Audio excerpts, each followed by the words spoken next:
qu'est-ce qu'on entend par la vision divine? Considérons le propos éternel de Dieu.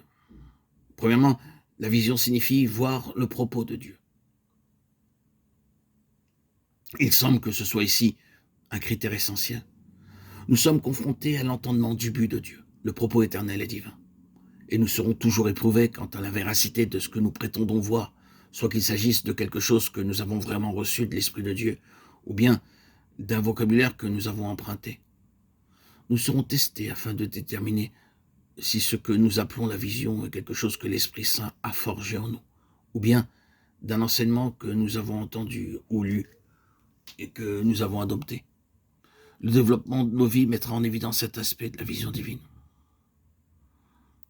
Ce que nous entendons par la vision, c'est ce que la Bible nous enseigne.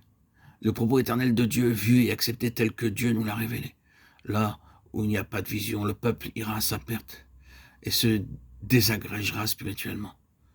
Si nous ne sommes pas animés par cette vision du dessein de Dieu et ne percevons pas le but pour lequel nous avons été appelés, nous n'avons pas plus d'assurance de triompher de ce monde.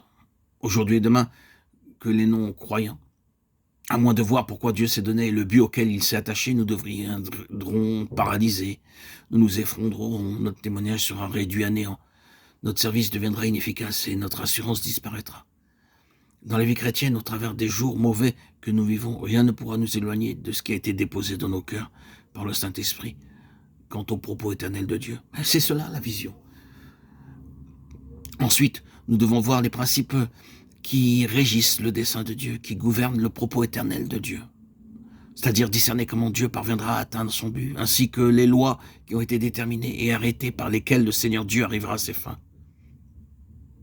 Il n'est pas suffisant de savoir intérieurement ce que Dieu recherche.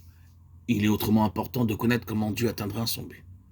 Beaucoup de gens ont justement aperçu l'intention de Dieu, mais ils se sont égarés et ont manqué le but de Dieu, parce qu'ils ont recherché à l'accomplir et à l'atteindre par des moyens erronés et selon des principes qu'ils ont eux-mêmes conçus.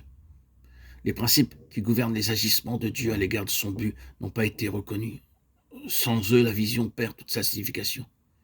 Ainsi, les prophètes ou les voyants, comme ils sont appelés dans la parole, déclaraient non seulement ce que Dieu désirait, demandait et recherchait, mais ils étaient également capables de corriger les hommes et leur voix quant aux moyens d'atteindre le but de Dieu. Ils établissaient les lois qui permettaient l'accomplissement du dessein de Dieu. Avoir la vision signifie aussi que nous voyons pourquoi et comment les choses sont discordantes quant à la pensée divine. Ceci est extrêmement important.